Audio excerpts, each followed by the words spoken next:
ニュームーンデーの続報。ジャスパルと申します。幻のポケモンとの出会い方の見直しについてということで、今月なかなか物議を醸しましたニュームーンデーについての続報が発表されましたので、皆さんと一緒に確認しつつ内容を解説考察していきたいなと思います。ちらっとね先に読んだんですけれども、若干ね懸念点もありつつ、今後のね調整についてどういう方向性でやっていくのかというのがね示されておりました。ぜひね皆さんの意見もお聞かせいただけますと幸いです。それでは参ります。ということで、幻のポケモンとの出会い方の見直しについてです。いつもポケモンスリープをご利用いただき誠にありがとうございます。4月1日に掲載した嘘であってほしかった以下のお知らせにつきまして追加のお知らせです。イベント第12回ニュームーンデーということで、ミュウやダークライなどの幻のポケモンとの出会い方について、直近の出会い方と将来的な出会い方の2段階での見直しを検討しておりますということでね、追加の声明があってから非常に素早くここまでね調整案出してくれているということで、非常に嬉しいところではあるなと思うわけなんですけれども、開発リソースとか大丈夫なのかなとちょっとしたね不安もありながら、よろしくお願いしますということになってます。このタイミングでお知らせ出ていて、12回ニュームーンデーについての追加のお知らせと書かれてはいるんですけど、明日からまさしく明日から始まる第12回ニュームーンデーについては特に何も変化ないので、そこだけねご注意ください。次回の5月のねニュームーンデーから変わっていきますということで、まずは直近の出会い方についてです。ニュームーンデーの特別ピックアップの見直しがされるみたいです。次回第13回ニュームーンデーから5月のニュームーンデーから特別ピックアップの各ポケモンが全てのフィールドで出現するようになります。特別ピックアップミュウ、ダークライということで、今回のね第12回ニュームーンデーのタイミング、ダークライが卯の花雪原のみでしか出現しないように変更がされまして、もしかして今後ずっとこうなのかみたいな、今回みたいにねラティアスリサーチみたいななかなかね大きめのイベントが走っているタイミングで卯の花関係ないよなみたいな時にダークライ全然出会えなくねみたいなところが一個ね問題点の大きな一つだったのかなと思うんですけれども、一旦全フィールドに出すようにしますよってことで、そこはね一つ緩和された部分なのかなと思います。また特別ピックアップの以下のボーナスにおける出会いやすさはミュウとダークライで異なり、それぞれの出会いやすさが個別にアップしていきますという文言が足されております。これね基本的に今までのニュームーンデーのダークライも3回2回連続で出会えなかった場合、3回目は確定で出現してくれるんじゃないかというようなことが言われておりました。1回目がおそらく6分の1程度 17% ぐらいの確率で抽選されていて、それを外してしまった場合、翌日6分の3、つまり2分の1、50% 程度の確率でダークライの出現抽選されてるんじゃないかという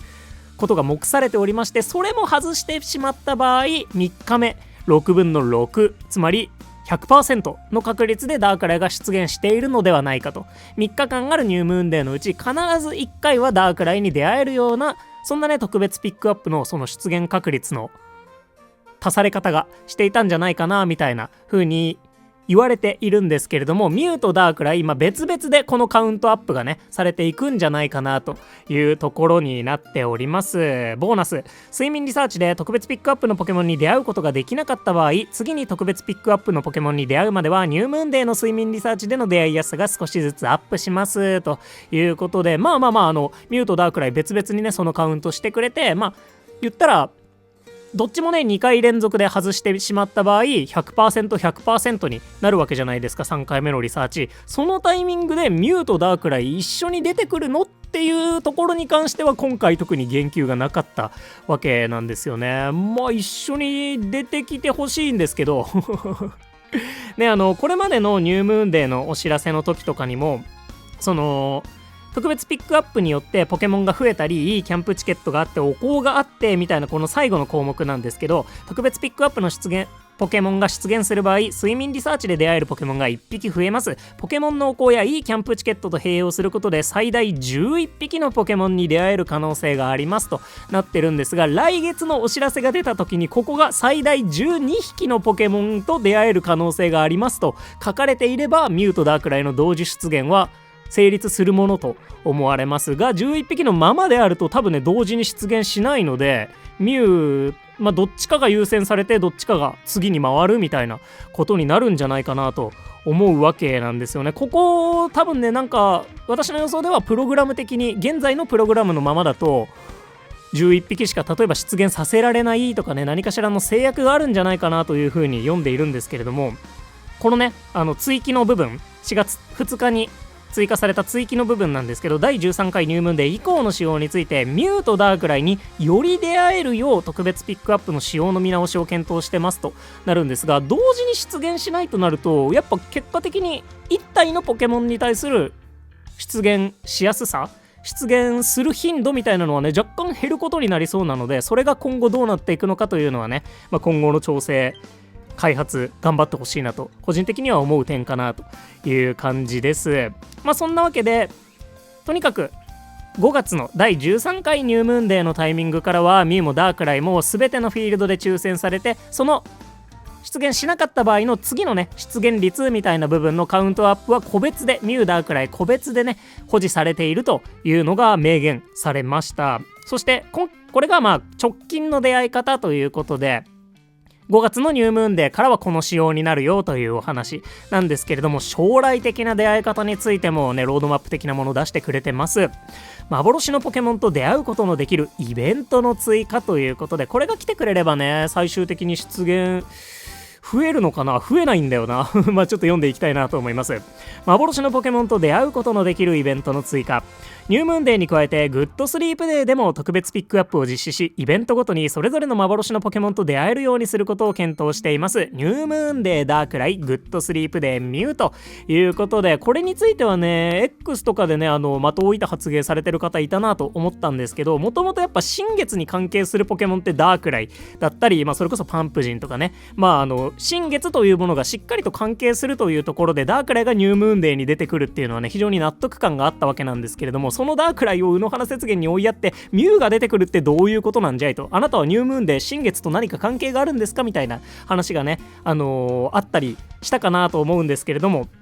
そこを踏まえた調整ということなのか、一旦ねニュームーンデーグッドスリープデーで特別ピックアップの住み分けを今後していくよというようなことが開発していくというのがね発表されましたが、結局ね1ヶ月に1回は出会えるけどそれ以降は運でみたいな感じであると、トータルの出現総数みたいなのにはあまり変化がなさそうなので、結果的にダークライとミュウどっちもひらめきの種を稼いでいったりとか出会っていったりできるっていうね嬉しさはありながらではあるんですけれども、よりね出会えるようになってるのかと言われるとどうなんだろうなとより出会えるようにはなっているので嬉しいんですがね、そんな感じで今後どこかのタイミングでニュームーンデーとグッドスリープで住み分けするつもりだよというのがね発表されました。今後特別ピックアップの対象ポケモンが増える可能性も踏まえた上での使用を検討していますってことでね、住み分けにした上でじゃあどっちに来るのとか、それこそねさっきみたいなミュウダークライ同時に出現する可能性はあるのっていう問題はねまだまだつきまとうかなと思うので、今後の開発に期待ということになっております。で、上記は開発検討中のものにつき実際の使用と異なる場合がございます。詳細は今後のお知らせでご案内いたしますということで、何かしらねいろいろそのリサーチの使用的に無理があったりとかすることもあったりなかったりするんじゃないかなと思いますので、一旦こういう方向で考えているけど今後どうなるかはお知らせ出すぜという感じとなっております。今後もカビゴンたちとの睡眠リサーチをお楽しみいただけましたら幸いです。引き続きどうぞよろしくお願いいたしますということで、一旦ねこういう風に調整しますということで、まずね直近5月来月のニュームーンデーからはミュウもダークライも全てのフィールドで出現するようになるので、その時走っているイベントとかね新ポケモンの出てくるフィールドとか一旦関係なくどこのフィールドでも出てくるよということで、ダークライ推しの方もミュウ推しの方も一旦にっこりなんじゃないかなと思います。あとは本当に同時に出現してほしいしね、最終的に幻のポケモンが10体ぐらい増えた上でね幻のポケモン10匹同時に出てきたってよくないですか私はねめっちゃみんな仲良く寝てるっていう瞬間見られたら嬉しいなと思うので、もういくらでも出してもらえたらなと思っておりますが、技術的にとかなんか仕様的に難しいのかもしれないなとは思うので頑張ってほしいなと思います。そもそもね8匹しか出てこないのもなんか違くないでポケモンの数がね今もリリース当初と比べたらめちゃめちゃに増えてしまっているわけで、1匹のポケモンに対する出現率みたいなのってもうかなり減っちゃってるはずなんですよね。リリース当初のピカチュウに1匹に出会う確率と現在のピカチュウに出会う確率って現在の方がもう圧倒的に下がってるんじゃないかなと思うので、そのうちねリサーチ8体じゃなくなってもいいんじゃないかなみたいなところまで踏まえて、ちょっとね今後のポケモンスリープの開発状況にも期待していきたいなと思います。本当にねどっかのね動画でもお話ししたんですけれども、特にこのニュームーンデー関連はもうとにかくダークライなるべくゲットできるように、みんなが楽しめるようにっていうような調整をね運営さんし続けてくれましたので、ニュームーンデーでダークライ出現した時にプラス1匹ポケモンが出るようになったりだとか、出現しただけでフレンドポイント3ゲージ進むようになったりだとか、全員にね関係するような感じになりましたし、ダークライが初めて登場した時にはダークライのレベルガチャがあまりにもひどいだろうとね、育成に 2.2 倍経験値が、通常のポケモンより経験値が必要な幻のポケモンのレベル差が5レベとかあると、本当にアメ単位で数百個かかってくるわけですよ、初期レベル。しかも1匹しかゲットできないのでね、厳選できないのにいきなり運だけで飴数百個分の差を背負わされてというかね、スタートするのはどうなんだみたいな話もねミュウでは改善してもらったりとかしてましたので、今後のね本当により遊びやすくなるような、みんな幻のポケモンを育てられるようなこの改定ではねまだちょっとミュウやダークライをなかなか普通に育てるというのは厳しいんじゃないかと思ったりはするんですけれども、でもね本当に多くの方がミュウやダークライをね育てられるように調整し続けてくださってますので、今後の開発に期待したいなというところです。そんな幻のポケモンとの出会い方の見直しについてでした。改めてまとめますと、来月5月のニュームーンデーからはミュウもダークライも全てのフィールドで出現するようになりますし、ミュウダークライのその出会えなかった時の出現確率アップについてはどちらも個別でカウントされるというようなことが発表されまして、将来的にはニュームーンではダークライ、グッドスリープではミュウのような住み分けも検討しているということで、それが最終的にね出会いやすさにつながってくれれば幸いであります。グッドスリープデーでねミュウ出てくれると眠気パワー 1.5 倍2倍 1.5 倍がかかるので、ミュウの星2寝顔星3寝顔はめちゃめちゃ見やすくなるかもしれませんね。そこは1個嬉しいところではあるのかなと思います。そんな感じで今後どういった実際のね調整になるのか、一旦来月最大12匹出現するのかどうかというね、この